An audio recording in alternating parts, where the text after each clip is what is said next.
नमस्कार, मैं हूं शुभम शंकरधर। स्वागत है आपका इकोनॉमिकम में। स्टूडियो में मेरे साथ मनी 9 के एडिटर अंशुमान तिवारी जी जुड़ गए हैं, अर्थात की नई किस्त के साथ। सर, बहुत स्वागत है आपका। पिछले हफ्ते आपने अर्थात में बताया कि कैसे महंगाई कम करने के लिए आप टैक्स घटाइए और महंगाई कम हो जाएगी। जाना, नया नज़रिया मिला, नई दृष्टि मिली। इस हफ्ते अर्थात में क्या लिखा आपने? शुभम इकोनॉमिकम में आपका भी स्वागत है और सारे दर्शकों का भी। पिछली बार जो ऊर्जा पर लगे हुए टैक्सेस पर और उससे निकलने वाली महंगाई पर हमने विस्तार से चर्चा की थी। उस पर आप सबका बहुत प्रोत्साहन मिला और बहुत सारे सवाल भी मिले, बहुत सारी टिप्पणियां भी मिली। और उसके लिए हम पूरी टीम की तरफ से, इकोनॉमिकम की, मनी सेंट्रल की पूरी टीम की तरफ से, हमारे प्रोड्यूसर्स मनोज और विपुल की तरफ से आप सबका के आभारी हैं। आज हम एक और दूसरी गुत्थी लेकर आपके सामने आए हैं। हम कुछ ये जानने की कोशिश कर रहे हैं कि आखिर भारत के शेयर बाजार में ऐसा क्या हो रहा है जो भारत के विदेशी मुद्रा बाजार को हिला रहा है या डरा रहा है।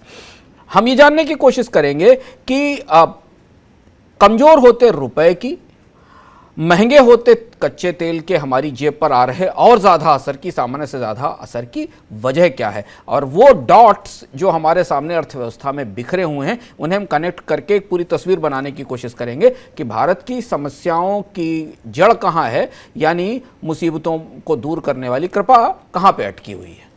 कृपा कहाँ अटकी है, ये अंशुमान जी ने बताया कि ये पता चलेगी कि भारत की अर्थव्यवस्था में कृपा कहीं अटकी है, कहाँ अटकी। तो इस बार के अर्थात का एक सिरा कहीं शेयर बाजार से ढूंढना पड़ेगा, दूसरा कहीं मुद्रा बाजार से, तीसरा कहीं रुपए से और चौथा कहीं विदेशी मुद्रा भंडार से। इन चारों को हम इकट्ठा करके आज की तस्वीर बनाएंगे। पूरी उम्मीद है मुझे कि अर्थात को सुनने के बाद, गुनने के बाद आप एक नई समझ, एक नया नज़रिया लेकर जाएंगे। अर्थात के अलावा आज इकोनॉमिकम में आपके सवाल जवाब होंगे, आपकी इनकम की बात होगी और चलते चलते किस्सों के सिक्के की कहानी की झलक भी आपको मिलती जाएगी कि आज शाम को आप जब किस्सों के सिक्के देखेंगे तो उसमें कहानी कौन है, किरदार कौन है। तो शुरू करते हैं अर्थात की यात्रा। अंशुमान जी लिख रहे हैं, दिल्ली मस्त है, मुंबई चिंताग्रस्त है। दिल्ली और मुंबई के लिए बेचैनी की वजह अलग अलग है। सर, ऐसा क्यों? दिल्ली और मुंबई की चिंताओं में बड़ा फ़र्क है। जब मैं दिल्ली में हूं और मुंबई के लोगों से जब बात करता हूं, और वो फ़र्क इस समय बड़ा दिखाई दे रहा है। हमें ये बताएं कि मुंबई किस बात को लेकर चिंताग्रस्त है, दिल्ली कितनी मस्त है, तो हमें दिख ही रहा है, मानसून का इंतज़ार कर रही है। उस समय दो बड़े आंकड़े आप अपने दिमाग में रखें तो हम उन दोनों की रोशनी में हमें इसे समझने में सुविधा होगी। एक, मई के महीने में भारत के वित्त के शेयर बाजार से विदेशी निवेशकों ने 54,000 करोड़ रुपए की बिकवाली की, जो 2020 के अगस्त 2020 के बाद सबसे बड़ी निकासी है। इस आंकड़े को पकड़ लें। और भारत में डॉलर के मुकाबले रुपए की विनिमय दर या रुपए में गिरावट 77.66, 77.67 के आसपास 78 के करीब खिसक रहा है, कमजोर होता हुआ रुपया। इन दो चीज़ों को हाथ में ले, फिर हमें समझें कि मुंबई की चिंता क्या है। दिल्ली मुतमईन है। दिल्ली में मंदिर और मस्जिद, बहुत सारी दूसरी चिंताएं हैं। सरकार के जलसे हैं जिनमें तालियां बज रही हैं। राज्यों में होने वाले अगले चुनाव दिल्ली का नया रोमांच हैं, जिसकी दिल्ली तैयारी कर रहा है कि जब राज्यों में अगले चुनाव होंगे। लेकिन मुंबई गहरी मुश्किल में है। मुंबई गहरी मुश्किल में क्या है? मुंबई कैच 22 में है, जो एक बड़ा कॉमन और बड़ा सामान्य सा अंग्रेजी का मुहावरा है। मुंबई से हमारा मतलब है शेयर बाजार, मुंबई से हमारा मतलब है रिजर्व बैंक, मुंबई से हमारा मतलब है सेबी, मुंबई से मतलब है भारत के वो कॉर्पोरेट, वो कंपनियां जो उत्पाद बनाती हैं, रोजगार देती हैं और सरकार को टैक्स देती हैं। मुंबई में कुछ ऐसा हो रहा है जिसे दिल्ली नहीं देख पा रही है, या दिल्ली देखकर भी उसकी अनदेखी कर रही है, हम ये भी कह सकते हैं। ये कैच 22 क्या है? क्योंकि हम युद्धों की चर्चा कर रहे हैं, इस समय हमारे ज़बान की नोक पर युद्धों की चर्चा है, तो हम कैच 22 समझें। कैच 22 एक अंतर्विरोध को जाहिर करने वाला मुहावरा है, और यह भी जंग की एक दिलचस्प कथा से निकला था। अमेरिकी उपन्यासकार थे जोसेफ हिलर, सेटारिस्ट थे, व्यंग्य के उपन्यास लिखते थे। उन्होंने 1961 में एक उपन्यास लिखा था इसी नाम से, जिसका नाम था कैच 22। उस उपन्यास का नाम ही कैच 22 था। ये जंग और नौकरशाही की जो पृष्ठभूमि थी उसमें लिखा गया उपन्यास था कि जब युद्ध होते हैं, युद्ध से यहाँ आप मतलब उस युद्ध से ना समझें जो युद्ध केवल उसी युद्ध से मतलब नहीं है जो सेनाओं के बीच में लड़ा जाता। बहुत सारे युद्ध नीतियों को लेकर, सरकार के फैसलों को लेकर और बहुत सारी चीज़ों को लेकर होते हैं। उस समय नौकरशाही कैसे बिहेव करती, इस पर केंद्रित ये उपन्यास था। कैच 22 इसका नाम था। ये कहानी एक पायलट की थी, उस पायलट का नाम है यूसेरियन, वो इस उपन्यास में, और वो एक लड़ाकू पायलट था। सेकेंड वर्ल्ड वार में उसे तैनात किया जाता है शुभम कि वो जाएगा जहाज लेकर और बम गिराएगा जाकर दुश्मन के ऊपर। वो जंग में जाने से बचना चाहता है और वो खुद को डॉक्टर के सामने, जो फौज का डॉक्टर है उसके सामने पागल घोषित कर देता है। ये घोषित करता है कि मैं मानसिक रूप से विक्षिप्त हूं और इसलिए मैं जहाज नहीं उड़ा सकता हूं, मैं बम नहीं डाल सकता हूं। डॉक्टर उसकी जांच करते हैं और रिपोर्ट देते हैं कि ये व्यक्ति तो पागल है, हो ही नहीं सकता, क्योंकि जो संतुलित मस्तिष्क का व्यक्ति होगा वो युद्ध लड़ेगा ही नहीं, उसे जहाज पे चढ़कर बम गिराने की जरूरत ही नहीं है, क्योंकि युद्ध करने के लिए तो पागलपन पहली शर्त है, किसी को मारने के लिए तो यह व्यक्ति तो युद्ध करने के लिए सामान्य लोगों की तुलना में और ज्यादा फिट है। अब यूसेरियन की दिक्कत यह है कि अगर उसे खुद को पागल साबित करना है तो उसे बम बरसाने हैं, और अगर उसे यही करना है तो उसको खुद को पागल बताने से फायदा क्या है। ये कैच 22 ये उपन्यास इस पृष्ठभूमि पर बना था, यूसेरियन की पृष्ठभूमि पर, और लगभग वैसा ही कैच 22 हमें इस समय भारत के शेयर बाजार, विदेशी मुद्रा भंडार, रिजर्व बैंक और उन वित्तीय नियामकों के बीच दिख रहा है जो मुंबई की चिंताओं का सबब है, मुंबई की चिंताओं के केंद्र में है। तो मुंबई के कैच 22 को कैसे समझा जाए, उसकी कहानी कहाँ से शुरू होती है? मुंबई के और वित्तीय नियामकों का कैच 22 है शेयर बाजार, भारत का शेयर बाजार। इसके आसपास बहुत सारी ऐसी चीजें घूम रही हैं जो रिजर्व बैंक को और यहाँ तक कि वित्त मंत्रालय का जो हिस्सा नजर रखता है स्टॉक मार्केट को, उसे गहरी दुविधा में और उलझन में और अंतर्विरोध में फंसा रही हैं। जिनकी उम्मीदें थी कि कोविड तो चला गया, बहुत सारे लोगों की उम्मीद थी कोविड चला गया, भारत अब तूफान से बाहर निकल आया है, पेंटअप डिमांड आएगी और यहां से बाजार में तेजी आएगी और निवेश बढ़ेगा, उनके लिए अचानक 3-4 बड़ी घटनाएं एक किस्म से एक दुष्चक्र की शुरुआत दिखाई दे रही हैं। यहां से एक दुष्चक्र का प्रस्थान बिंदु होता दिखाई दे रहा है। शेयर बाजार गिर रहे हैं, विदेशी निवेशक उस समय बाजार से बाहर निकल रहे हैं जब भारतीय अर्थव्यवस्था मंदी से बाहर निकल रही है, और इस गिरावट का असर भारत के बहुत सारे आर्थिक क्षेत्रों पर अलग अलग तरह से, विदेशी मुद्रा भंडार पर अलग अलग जगह दिखाई दे रहा है। कहने को शेयर बाजार छोटा है, बट शेयर बाजार से जो निकलने वाले असर हैं वो बहुत गहरे हो रहे हैं। आप कहेंगे कि ये कुछ ज़्यादा बड़ा हो गया आकलन, इतना बड़ा शेयर बाजार तो नहीं है, इतनी विराट अर्थव्यवस्था है। बहुत सारे लोगों को लगता है कि शेयर बाजार की भूमिका बहुत छोटी है। स्वाभाविक सी बात है, अगर आप आंकड़ों में देखें शुभम, तो भारत की बचतों में शेयर निवेश का हिस्सा 5% से भी कम है। जेफरीज की भी हाल में एक रिपोर्ट आई थी, उसके हिसाब से भारत की टोटल सेविंग्स में 4.8% हिस्सा केवल शेयर बाजार का है। लेकिन इतना छोटा शेयर बाजार इतना बड़ा कैच 22 कैसे बना रहा है? इतना छोटा शेयर बाजार भारत के रुपए को कैसे कमजोर करने लगा है? इतना छोटा शेयर बाजार भारत के विदेशी मुद्रा भंडार में गिरावट की वजह कैसे बन जाता है?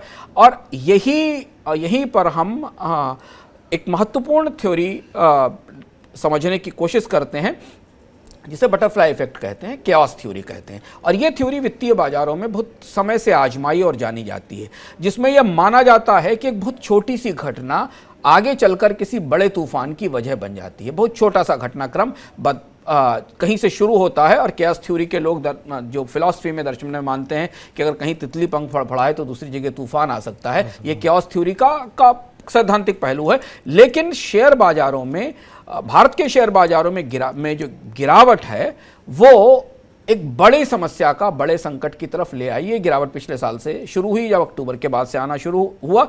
बात तितलियों की है तो शेयर बाजार में कुछ तितलियों की उड़ान इस तरह से रही है कि उसने भारतीय रुपए को कमजोर कर दिया है, और जिसका शेयर बाजार से कोई लेना देना नहीं है। जालंधर में अपनी मोबाइल रिपेयर की दुकान खोलने वाले परमजीत को दुकान बंद करनी पड़ी है। वजह यह है कि रुपया इतना कमजोर हो चुका है, पुर्जों की लागत इतनी ज़्यादा बढ़ चुकी है कि वो मोबाइल रिपेयरिंग के लिए ना तो पुर्जे इंपोर्ट कर सकते हैं और ना उनके पास लोग उतना महंगा पुर्जा लगवाने आ रहे हैं।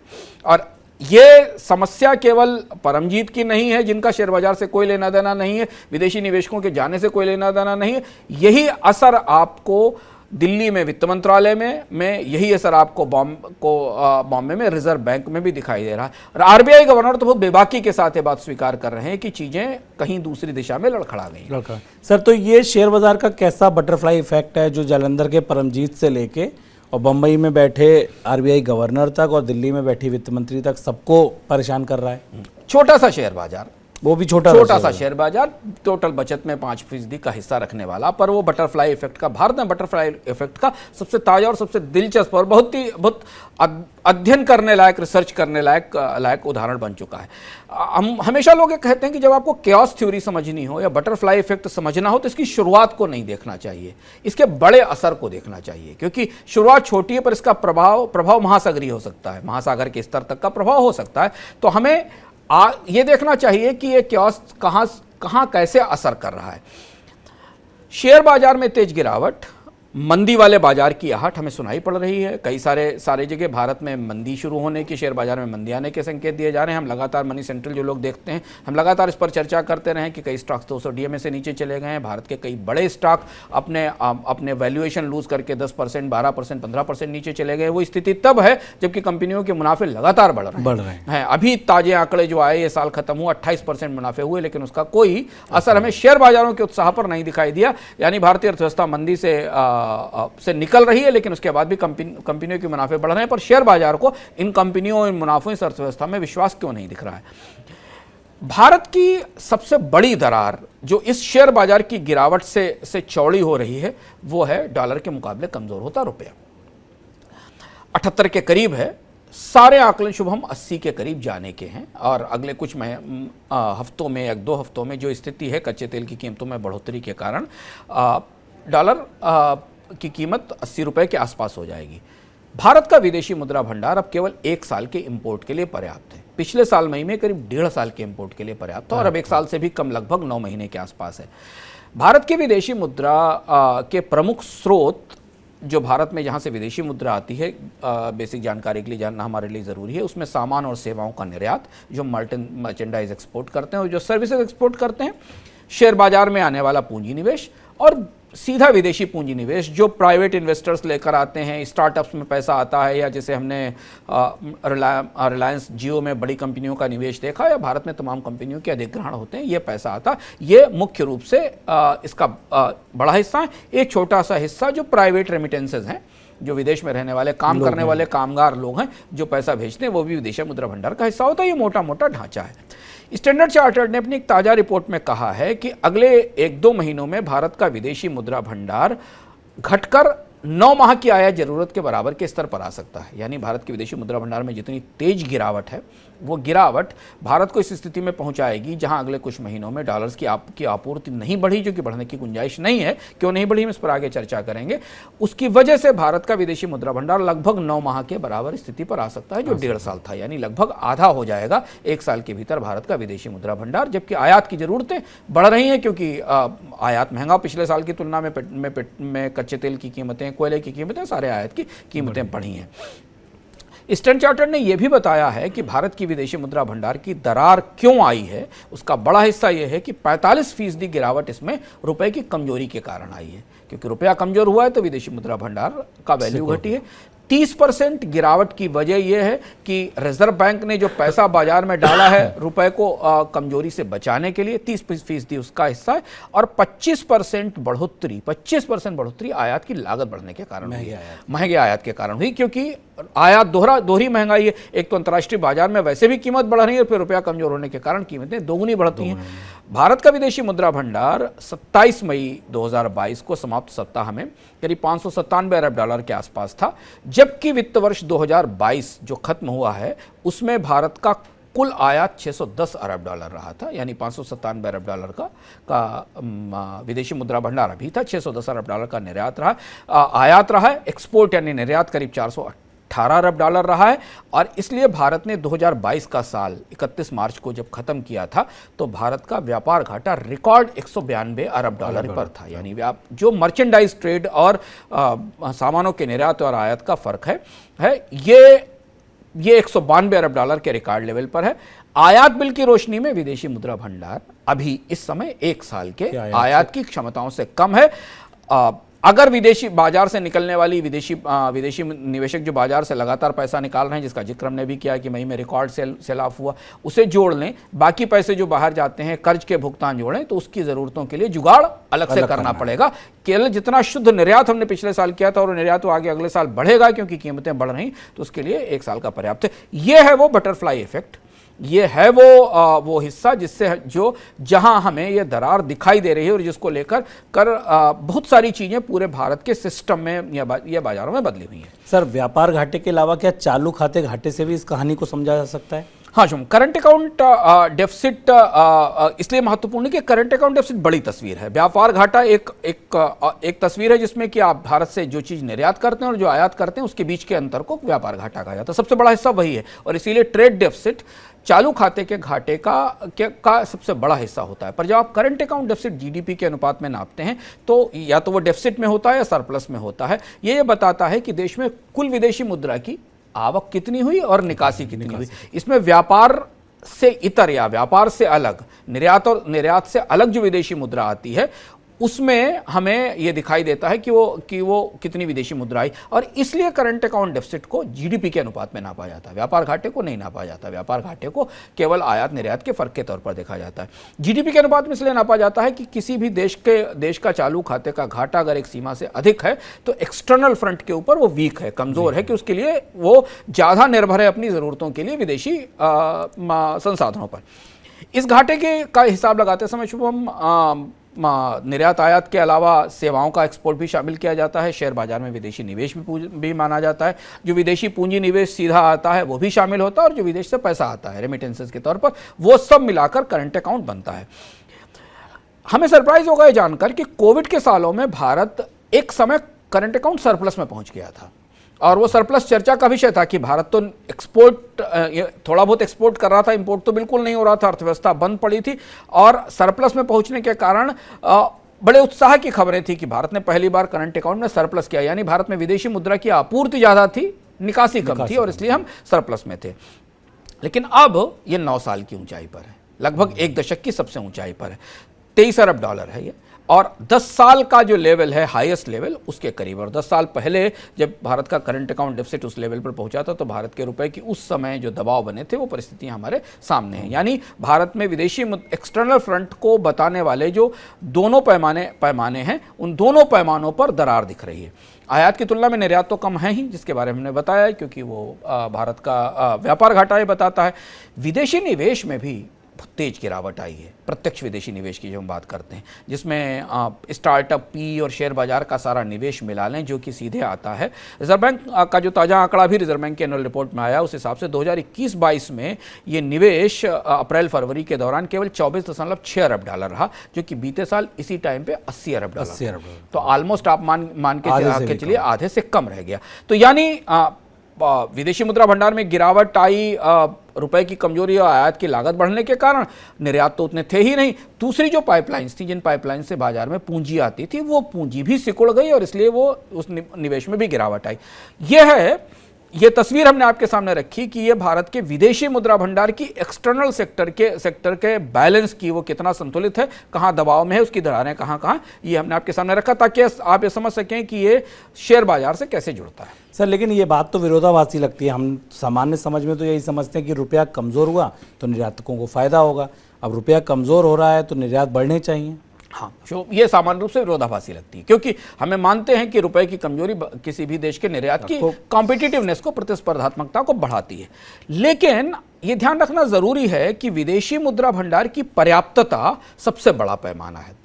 विदेशी मुद्रा भंडार अगर आपकी आयात जरूरतों के लिए 1 साल और 1.5 साल तक के लिए पर्याप्त है तो रुपए का गिरना स्वस्थ है, क्योंकि तब वह करेंसी को और एक्सपोर्ट को ताकत देता है। लेकिन अगर विदेशी मुद्रा भंडार तेजी से गिरने लगे और आयात की जरूरतों के हिसाब से कम हो जाए और आयात ज़्यादा हो और उसकी जरूरतों के हिसाब से कम होने लगे तो फिर रुपए की गिरावट को ताकत देने लगता है वो। और हम वही देख रहे हैं लगातार। हम लगातार देख रहे हैं पिछले साल अक्टूबर से भारत का रुपया भी गिर रहा और विदेशी मुद्रा भंडार में भी गिरावट आ रही। दोनों को आप एक साथ पैरेलल देख सकते हैं कि दोनों चीज़ें कैसे मूव कर रही हैं। रुपए की ताकत का सीधा रिश्ता विदेशी मुद्रा भंडार से क्यों है? क्योंकि व्यापार घाटा और करंट अकाउंट डेफिसिट जितना बढ़ता जाता है रुपए की मांग उतनी बढ़ती जाती है। घाटा बढ़ने का मतलब है कि आपके बाजार में डॉलर की डिमांड ज्यादा है और डॉलर की आपूर्ति कम है। लोगों को मान लीजिए पेट्रोल की कीमत महंगी हुई, डीजल की कीमत महंगी हुई या कच्चे तेल की कीमत महंगी हुई तो तेल कंपनियां जो पिछले 1 महीने पहले जिस आयात पर $10 बिलियन लगा रही थी उस पर अब $10.25 बिलियन लगाएंगी और उतने डॉलर की उनको जरूरत होगी। तो जैसे जैसे करंट अकाउंट डेफिसिट बढ़ते हैं व्यापार घाटा बढ़ता है, विदेशी मुद्रा भंडार घटता है, रुपए की ताकत टूटती जाती है। तो यहां कमजोर रुपया भारत के निर्यात को मदद नहीं दे रहा है, बल्कि भारत के आयात महंगे करके खुद को कमजोर कर रहा है। ये एक किस्म का साइकिल है जिसमें कमजोर होता रुपया और खुद को कमजोर करता जाता है। और इसलिए हमेशा ये स्थापित सत्य के तौर पर माना जाता है कि अगर का विदेशी मुद्रा भंडार आपका फल फूल रहा है, उसमें अच्छा लेवल है 1 साल से 1.5 साल तक का, फिर आप कितना भी डिवैल्यूएशन मैनेज कर लें, वो डिवैल्यूएशन या रुपए का वो मूल्य ना आपके निर्यातों को ताकत देता है, क्योंकि आपके एक्सटर्नल फ्रंट के ऊपर भरोसा बना हुआ है। अब कमजोर कच्चा रुपया है तो आप कच्चे तेल, कोयला सहित सारी धातुओं में महंगाई का तूफान आ गया है। लगातार कंपनियां ये कह रही हैं कि उनकी कीमतों में या महंगाई में बढ़ोतरी की एक बड़ी वजह इंपोर्टेड इन्फ्लेशन है, जो अंतर्राष्ट्रीय बाजार में कीमतें बढ़ने के कारण भी आ रही है और रुपए की कमजोरी के कारण भी आ रही है। जितना रुपया गिर रहा है, रिजर्व बैंक लगातार बाजार में इंटरवीन कर रहा है उसको बचाने के लिए, क्योंकि रिजर्व बैंक का गवर्नर ने अपनी कॉन्फ्रेंस में भी कहा था कि रुपए में गिरावट रोकी नहीं जा सकती, लेकिन नीजर क्या तेज गिरावट नहीं होगी। तो जब बाजार में एकदम डॉलर की मांग आती है और डॉलर बेचने वाले लोग कम होते हैं, तो सबसे बड़ा विक्रेता रिजर्व बैंक होता है। रिजर्व बैंक अपने विदेशी मुद्रा भंडार से डॉलर बाहर बेचता है ताकि बाजार में दबाव रुपए पर ना बने। अब ये एक किस्म का कैश 22 है जो हमेशा सेंट्रल बैंक्स को झेलना पड़ता है। तो ये रिजर्व बैंक के या सरकार के कैश 22 का पहला हिस्सा है, जिसे देख के मुंबई को डिप्रेशन हो रहा है कि जितना आप रुपए को बचाने की कोशिश करेंगे उतना ही विदेशी मुद्रा भंडार गिरता जाएगा और उतना ही रुपया कमजोर होता जाएगा। और अगली बार जब इंपोर्टर अपना अगला कंसाइनमेंट बुक करेगा तो वो 78 रुपए पर बुक करेगा। अभी उसने अपना पहला कंसाइनमेंट 76 से 70 पर बुक किया था और उसे फिर और ज्यादा डॉलर की बाजार में जरूरत होगी। यह है वो कैश 22 योसेरियन वाला या जो जोसेफ हेलर के उपन्यास वाला। इसे देख के मुंबई डिप्रेशन में है, इसे देखकर मुंबई दबाव में है। आप लिख रहे हैं कि कैश 22 का ये पहला हिस्सा है, और दूसरा हिस्सा क्या है? अब दूसरे हिस्से की तरफ आते हैं। ये पहला हिस्सा कैश 22 का है। हमने शुरुआत में बटरफ्लाई इफेक्ट की बात की थी कि तितलियों की उड़ान से तूफान आने वाली थ्योरी, जो कैश थ्योरी की बात की थी। ये शेयर बाजार की तरफ लौटते हैं, जहां कुछ विदेशी तितलियां या विदेशी निवेशक उड़ रहे हैं और वहां से ये समस्या भारत के विदेशी मुद्रा भंडार के लिए शुरू हो रही है। और ये समझना, हमें ये तार समझना हमारे लिए बहुत ज़रूरी है, क्योंकि पूरी प्रक्रिया में बदलाव और परिस्थिति बदलने के लिए ये सूत्र सरकारों के लिए बहुत ज़रूरी है। यहाँ से चीज़ें बदली भी जा सकती हैं और यहाँ से चीज़ें नीचे गहरी ढलान की तरफ भी जा सकती हैं। वहाँ खड़े हुए हैं। नोटबंदी और कोविड वाली मंदी थी भारत में, उसके बाद भी विदेशी निवेशक मंडरा के भारत में निवेश कर रहे थे। मतलब भारत में कुछ भी ठीक नहीं था। ऑक्सीजन की कमी से लोग मर रहे थे, सड़कों पर माइग्रेंट्स टहल रहे थे, कंपनियां बंद थी, फैक्ट्रियां बंद थी, नौकरियां कट रही थी, पर विदेशी निवेशकों को उसका कोई फर्क नहीं पड़ रहा था।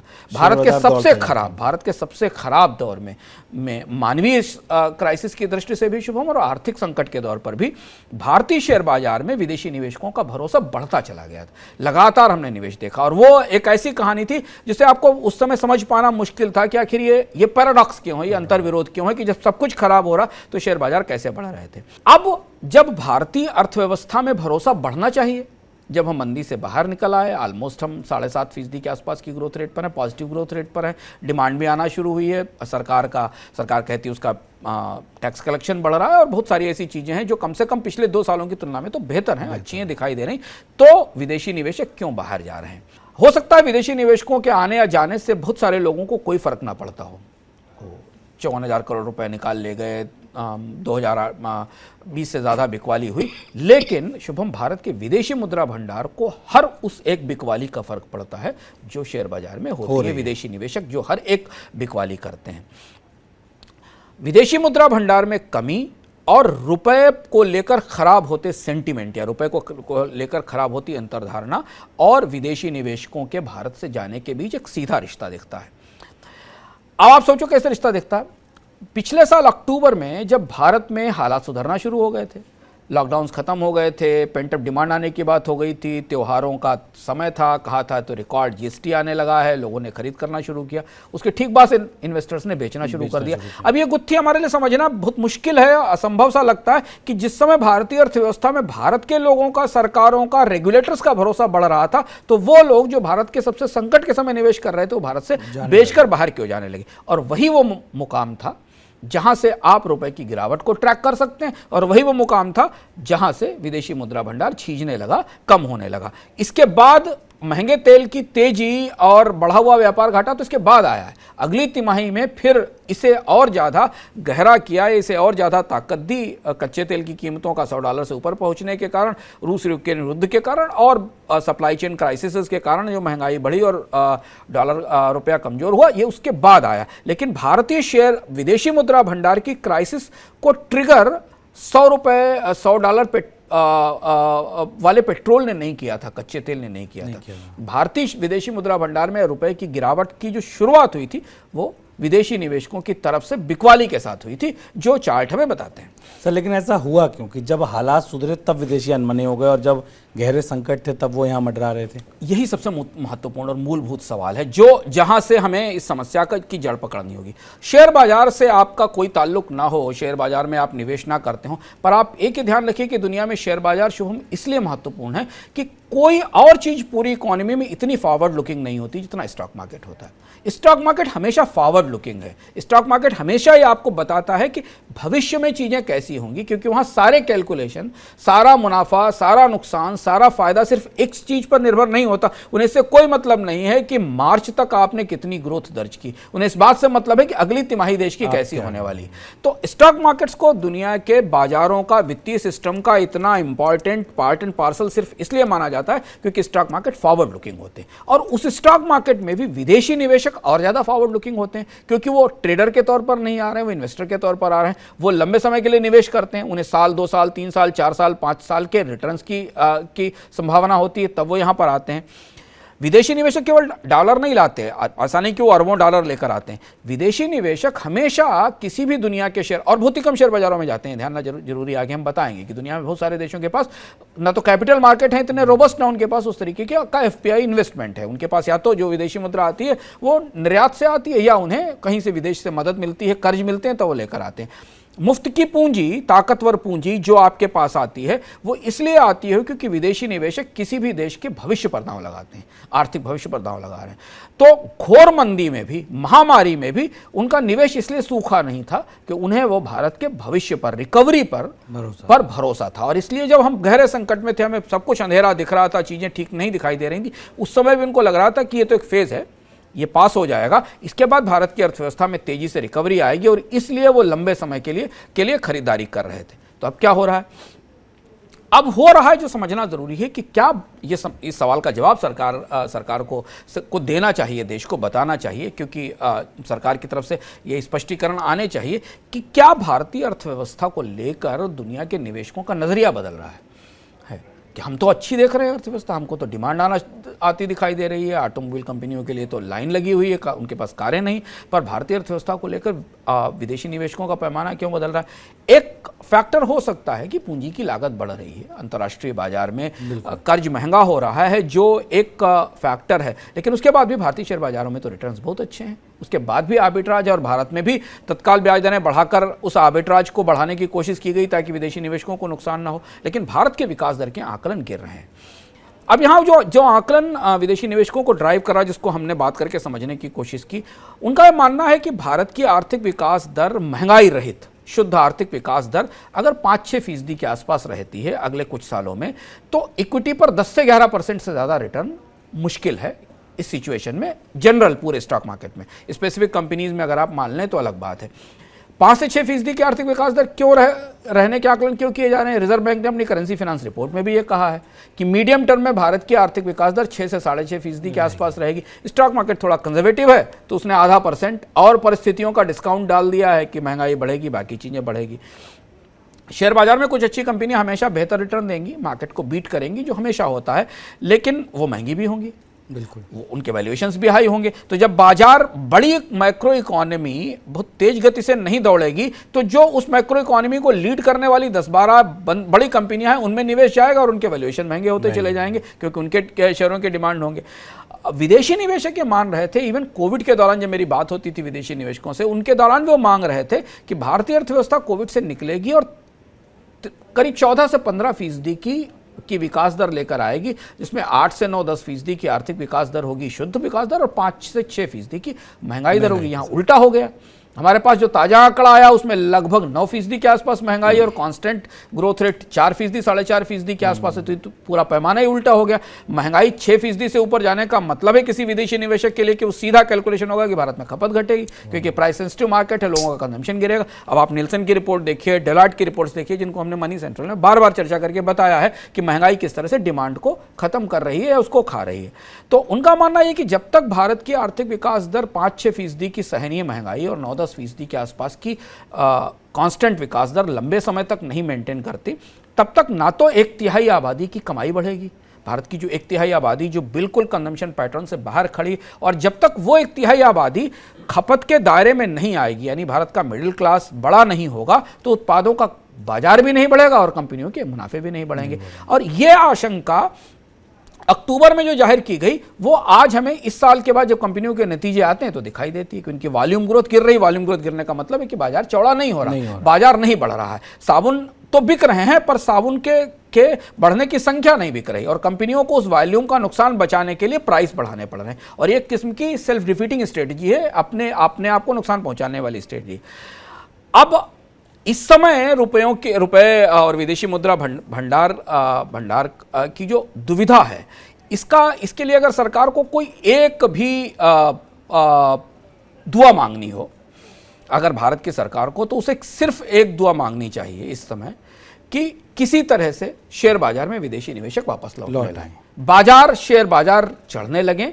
शेयर बाजारों से भारतीय अर्थव्यवस्था के भविष्य बेहतर होने के स्थायी संकेत, एक दिन नहीं, साइडवेज मूवमेंट नहीं, 200 पॉइंट मार्केट आज बढ़ा और 300 पॉइंट अगले दिन आ गया, ये बाजार में होता रहेगा। भारतीय बाजार क्रैश नहीं करेंगे, टूटेंगे नहीं, क्योंकि भारतीय निवेशकों ने पैसा डाल रखा है, पर भारतीय निवेशकों का पैसा बाजारों को दौड़ा नहीं सकता, वो थाम तो सकता है, गिरावट नहीं, लेकिन एक सीमा के बाद भारतीय निवेशक भी पैसा निकालने लगेंगे। अगर आप मंथ ऑन मंथ भारत में प्राइवेट इक्विटी इन्वेस्टमेंट देखिए म्यूचुअल फंड्स का, तो उसमें गिरावट दिख रही है, क्योंकि रिटर्न्स कम होने की संभावना दिखाई देती है। विदेशी निवेशक वापस आए तो उनकी पूंजी आएगी, उनकी पूंजी के साथ वो विश्वास आएगा जो रुपए की ढलान को रोकेगा। और जैसे ही रुपए ने एक स्थिर लेवल हासिल किया, वो जो भी लेवल हो, उतार चढ़ाव से अलग, आयातित महंगाई कम होगी, और फिर वो जो वर्चुअस साइकिल है, वो वर्चुअस साइकिल यहां से ट्रिगर हो सकता है। ये ध्यान रखने की जरूरत है कि भारत के शेयर बाजार को दौड़ा तो विदेशी पूंजी ही पाएगी, चलाती भारतीय पूंजी रहेगी हमारी आपकी एसआईपी, लेकिन जो लॉन्ग टर्म का इन्वेस्टमेंट लाने की बात है, उसके लिए भारत को विदेशी निवेश चाहिए। और वो विदेशी निवेश कितना महत्वपूर्ण है विदेशी मुद्रा भंडार की दृष्टि से, इस पर हमने पूरी चर्चा कर ली है। 1991 में या 2008 में जो लीमन संकट के दौरान हुआ था, भारत को सरकार को सब कुछ छोड़कर ये अनुष्ठान शुरू करना पड़ेगा कि हम किसी तरह से वो कॉन्फिडेंस लौटा सकें, जिस कॉन्फिडेंस से शेयर बाजार में विदेशी निवेशकों के कॉन्फिडेंस के साथ चीज़ें ठीक होती हैं। क्योंकि हमें ये ध्यान रखना पड़ेगा कि विदेशी ताकत के मोर्चे पर भारत, श्रीलंका, पाकिस्तान या किसी और अर्थव्यवस्था में सिर्फ बुनियादी रूप से फर्क यही है, और हम इसलिए इमर्जिंग मार्केट हैं क्योंकि हमारे पास एक कैपिटल मार्केट है। हमारे पास हमारी अर्थव्यवस्था के भविष्य के आधार पर, कंपनियों के भविष्य के आधार पर, मांग के आधार पर पूंजी आती है। इन देशों में तत्काल संकट इसलिए आता है क्योंकि इनके विदेशी मुद्रा भंडार इनके विशुद्ध निर्यात से गाइड होते हैं। जितना चाय बेचा, जितना सामान बेचा, उतना विदेशी मुद्रा आई और उस हिसाब से आयात किया, और संकट हुआ तो आईएमएफ के दरवाजे पर बारोइंग के लिए पहुंच गए। और इसीलिए इमर्जिंग इकोनॉमीज और बाकी इकोनॉमीज में फर्क है। इन अर्थव्यवस्थाओं की विकास दर तेज हो सकती है, एक पीरियड में भारत से ज्यादा विकास दर रही, उनकी 7%, 8% रह सकती है, पर जो उनका एक्सटर्नल सेक्टर है, जो बाहरी हिस्सा, वो हमेशा दबाव में रहता है, क्योंकि वो बहुत ही थिन, बहुत फाइन बैलेंस पे प्ले करता है। जितना निर्यात है उससे ज्यादा आयात है। अगर ये साइकिल टूटा, एक संकट आया, और इसीलिए जब भी दुनिया में आर्थिक संकट आते हैं तो ये छोटी अर्थव्यवस्थाएं लड़खड़ाने लगती हैं। सर, क्या यही वजह है, यही शेयर बाजार में आने वाला विदेशी निवेश का जो पाइपलाइन है, जो श्रीलंका, पाकिस्तान बनने से रोकता है? यही पाइपलाइन है जो हमें 2 चीजों से रोकती। एक तो ये कि जब आपके मार्केट में एफपीआई आता है ना शुभम, तो उसके पीछे एफडीआई आता है, उसकी पूंछ पकड़कर। एक कंपनी जो भारत के आर्थिक भविष्य पर शेयर बाजार में बड़ी स्टेक्स लेने की कोशिश करती है, वही कंपनी के निवेश के बेस पर वो कंपनी बाद में एफडीआई लाने की कोशिश करती है। तो अगर स्टॉक मार्केट में एक्स कंपनी का शेयर अच्छा चल रहा है और उसे पूंजी की जरूरत है, तो उसे वाई प्राइवेट कंपनी व प्राइवेट कैपिटल वाला भी इन्वेस्टमेंट करने उसमें आएगा, क्योंकि उसे वो इंडोर्समेंट मिलेगा स्टॉक मार्केट से उस कंपनी के फ्यूचर के तौर पर, और कंपनी को आप एक अर्थव्यवस्था मान सकते हैं। अगर दुनिया के स्टॉक मार्केट हो तो भारत उसमें एक कंपनी के तौर पर लिस्टेड है, अगर आप ये मान सकें। तो वो जो निवेश होता है वो विदेशी पूंजी निवेश लाना, सीधा विदेशी पूंजी निवेश बायलैटरल तौर पर आ जाए तो वो अलग बात है, पर जब एफपीआई बढ़ता है तब उसके साथ एफडीआई भी बढ़ता है। और ये भी हमने देखा कि जिन जिन वर्षों में भारत में शेयर बाजारों में निवेश, पूंजी निवेश बढ़ा है, उन्हीं वर्षों में भारत में विदेशी निवेश, सीधा प्रत्यक्ष विदेशी निवेश, पी इन्वेस्टमेंट, वेंचर कैपिटल, आज स्टार्टअप्स की पोजीशन देखिए, क्योंकि शेयर बाजार में गिरावट है तो शेयर स्टार्टअप्स में भी कैपिटल नहीं आ रही है। तो हमें इस समय शेयर बाजार में बेयर ट्रैप की, मंदी की भविष्यवाणियां तैर रही हैं। आप लगातार अगर गहराई से चार्ट देखें, भीतर देखें, हम मनी सेंट्रल में आपको बताते भी रहे कि बाजार बेयर ट्रैप की तरफ जा रहा है, भारत बाजार में लंबी तेजी के ट्रिगर्स नहीं दिखाई दे रहे हैं। ये ध्यान रखना ज़रूरी है, जो भी नियामक हैं, जो भी सरकार है, उन्हें ये ध्यान रखना ज़रूरी है कि भारत का शेयर बाजार विदेशी निवेशकों की बेरुखी बर्दाश्त नहीं कर सकता, क्योंकि वहाँ से बहुत सारे तार जुड़ते हैं जो बहुत दूर बैठे किसी एक छोटे व्यापारी तक जाते हैं, जिसका रुपया कमजोर होने के कारण जिसका इंपोर्ट महंगा हो गया है और उसको अपना कारोबार बंद करना पड़ा है। क्योंकि अगर यह नहीं हुआ ना तो इंपोर्ट कवरेज के मामले में हमारी स्थिति दुनिया के बाकी देशों जैसी ही है। सबके पास ही 8-9 महीने, 10 महीने, 1 साल तक के इंपोर्ट कवरेज अवेलेबल होते हैं। अगर आप ताज़ा आंकड़े देखें, और जैसे जैसे डॉलर मजबूत होता है उनके इंपोर्ट कवरेज बढ़ते जाते हैं। ये है वो पूरा बटरफ्लाई इफेक्ट, या ये है वो जो कैच 22 जिसे लेकर मुंबई चिंता में है, और दिल्ली को मुंबई की चिंता समझनी चाहिए। बिल्कुल। और देखिए कितना एक कि शेयर बाजार में विदेशी निवेशक अगर नहीं आते हैं या आते हैं तो कितने मोर्चों पर अर्थव्यवस्था में वो असर डालते हैं, ये बात आप इस अर्थात को देखकर, समझकर, पढ़कर जान सकते हैं। सर, अब बारी सवाल जवाबों की।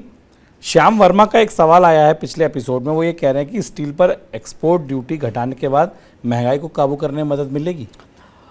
महंगाई को काबू करने में इस दृष्टि से मदद मिलेगी शुभम, कि स्टील के जरिए जो भारत की थोक या खुदरा महंगाई बढ़ रही थी उसमें स्टील का कंट्रीब्यूशन कम हो जाएगा। लेकिन वो जो महंगाई बढ़ चुकी है, यानी जो स्टील की कीमतों में बढ़ोतरी कंपनियां अपने प्रोडक्ट की प्राइस में, अपने प्रोसेस की प्राइस में बना चुकी हैं, बिल्ड कर चुकी हैं या लगा चुकी हैं, वो कम नहीं होगी। ऑटोमोबाइल कंपनियों ने तो कम से कम साफ टकासा जवाब दे दिया है कि स्टील की कीमतें बढ़ने के कारण वो कारों की कीमतें कम नहीं करेंगी, आगे बढ़ें या ना बढ़ें इसकी उसे ये वो बाद में देखेंगी। पर ध्यान रखिए कि एक प्रोडक्ट में स्टील ही नहीं, बहुत सारे और भी प्रोडक्ट होते हैं, तो अगर की कीमतें बढ़ती हैं तो फिर उनके सहारे कीमतों में बढ़ोतरी होती रहेगी। लेकिन हाँ, स्टील पर ड्यूटी कम होने से स्टील का बोझ महंगाई के पत्थर से थोड़ा सा हल्का हो जाएगा, मतलब स्टील उससे बाहर आ गया है। अगला सवाल रविंद्र बिश्नोई का है। सर, वो ये कह रहे हैं कि भारत में ऊर्जा पर सबसे ज़्यादा टैक्स लगता है, ये आपने बताया, लेकिन क्या विकसित देशों में ऋण माफ़ी और सब्सिडी जैसी चीज़ें नहीं होती हैं? और क्या उन देशों में इनकम टैक्स कितने प्रतिशत लगता है? ये अलग से लंबी चर्चा का विषय है कि हम लोग कभी किसी समय इस पर चर्चा करेंगे कि भारत का टैक्स ढांचा और बाकी दुनिया के देशों के टैक्स ढांचे में क्या फ़र्क है। इनकम टैक्स की दरें वहाँ काफ़ी हैं, बड़ी हैं और ज़रूरी भी है, लेकिन खपत पर आमतौर पर यूरोपियन देश कम टैक्स लगाते हैं और इसीलिए वहाँ महंगाई मौद्रिक कारणों से ऊपर जाती है, टैक्स कारणों से नहीं जाती। तो मौद्रिक कारणों से कैसे ऊपर जाती है, उसमें इनके सवाल का दूसरा जवाब छिपा हुआ है। वहाँ सब्सिडी या ऋण माफी नहीं, वहाँ तो सीधा पेचेक प्रोटेक्शन है। वहाँ तो खाते में अगर आपकी नौकरी जाती है तो सरकार पैसा डालती है। हमने पूरे कोविड के दौरान अटलांटिक के दोनों किनारों पर, अमेरिका में भी और यूरोप में भी, जर्मनी में, फ्रांस में, नीदरलैंड में इन देशों में बेरोजगारों को सीधी सहायता मिलना, छोटे उद्योगों को के लॉसेस कवर करना, उनके पेचेक्स को प्रोटेक्ट करना, उनकी तनख्वाहें ना काटी जाए, इसके लिए कंपनियों की तरफ से जो स्टैट्यूटरी कंट्रीब्यूशन किए जाते हैं वो सब सरकार ने अपने सर पे लेना, ये सब काम हमने देखा है।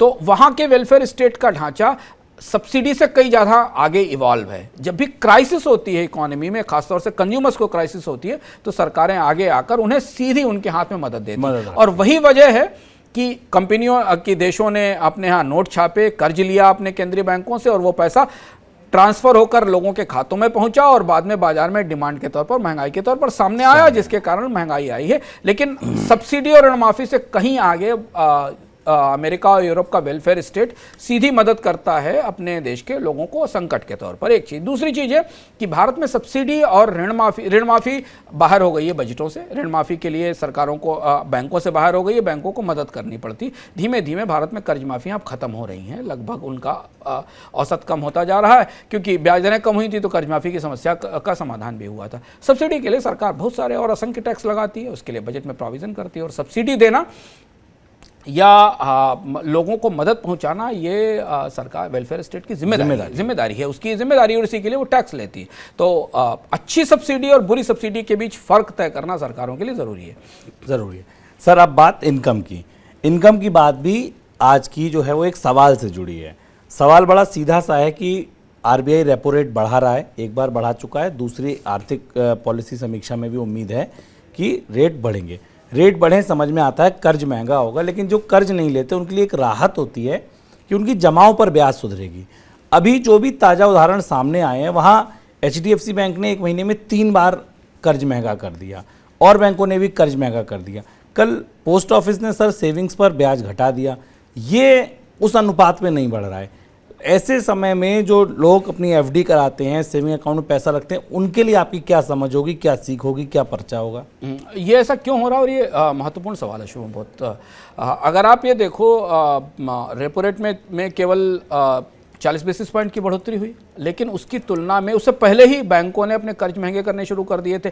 अगर आप उनके RCPLR, MCLR यानी जो रिटेल लेंडिंग रेट हैं उन देखिए, तो उनमें 30 से 40, 45 बेसिस पॉइंट तक की बढ़ोतरी हो चुकी है। और उसी बैंक में पैसा रखने वाला FD का वाले को जो भी शुरुआत में थोड़ा बहुत इस साइकिल के शुरू होने से पहले जो बढ़ोतरी मिली थी वो नहीं मिली थी।